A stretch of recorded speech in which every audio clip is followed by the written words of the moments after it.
It is challenging to compare two things that seem to be unrelated, but upon deeper reflection, one might see some similarities between basketball and slavery. Although one is a sport and the other is a deplorable practice, both have a profound impact on society, shaping culture and the economy. This essay will compare and contrast basketball and slavery, focusing on their histories, impact on society, and how they relate to each other. Basketball, as we know it, was invented in 1891 by James Naismith, a Canadian physical education instructor who was trying to create a new game that could be played indoors during the winter months. The first game was played with a soccer ball and two peach baskets hung on opposite ends of a gymnasium. Today, basketball is a global sport, played by millions of people of all ages, genders, and backgrounds.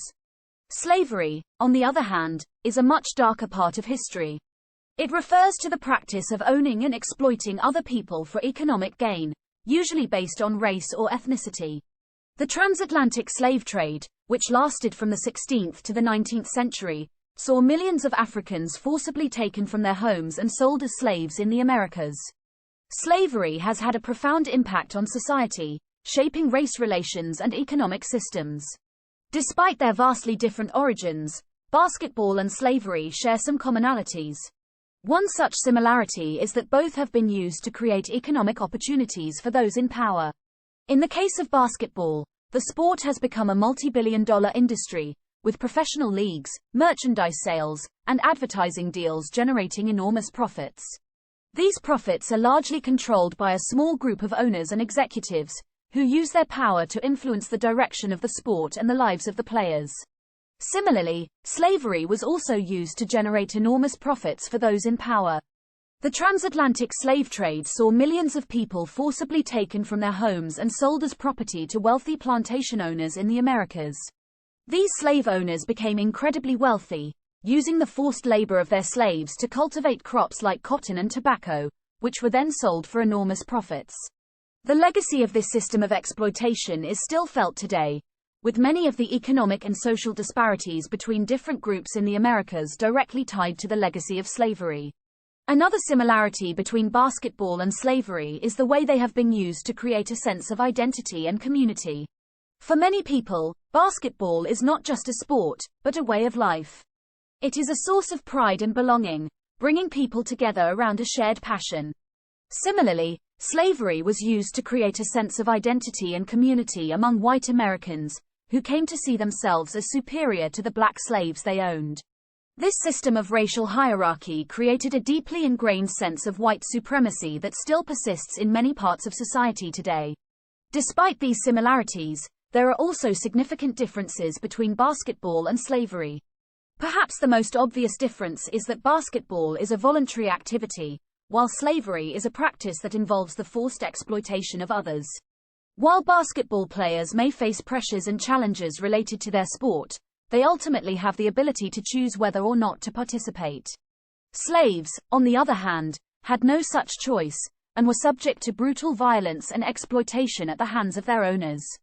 Another key difference between basketball and slavery is the way they are perceived by society. While basketball is generally seen as a positive force, promoting teamwork, physical fitness, and healthy competition, slavery is universally recognized as a shameful practice that has had long-lasting negative effects on society. The legacy of slavery is one of systemic racism, inequality, and injustice, while the legacy of basketball is one of inspiration, teamwork, and excellence. The NBA Combine is an annual event where college basketball players showcase their skills in front of NBA scouts and executives. The players are measured, tested, and evaluated on various physical and mental attributes, such as height, weight, agility, strength, and basketball IQ. The goal of the Combine is to provide NBA teams with objective data and insights to help them make informed decisions on which players to draft. On the other hand, slave masters picked slaves through a process known as slave auctions. During these auctions, enslaved individuals were stripped naked, prodded and poked by potential buyers, and subjected to demeaning and dehumanizing treatment. They were treated as property, not human beings, and had no say in their fate. Comparing the NBA Combine to slave auctions is deeply inappropriate for several reasons. Firstly, the NBA Combine is a voluntary event that players choose to participate in, while slavery was a system of forced labor and exploitation that denied individuals their basic human rights. Secondly, the NBA Combine is a professional sports event designed to evaluate athletic ability and potential, while slave auctions were a horrific practice that treated human beings as commodities to be bought and sold. Furthermore, comparing the NBA Combine to slavery trivializes the brutal and dehumanizing nature of slavery, as well as the long-lasting legacy of racism and oppression that continues to impact people of color today.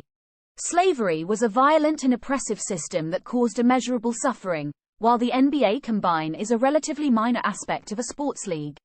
In conclusion, comparing the NBA Combine to how slave masters picked slaves is not only inaccurate but also offensive. It trivializes the atrocities of slavery and diminishes the suffering and trauma experienced by enslaved individuals and their descendants. It is essential to approach sensitive topics with care and respect to ensure that we do not perpetuate harmful stereotypes or perpetuate systemic oppression.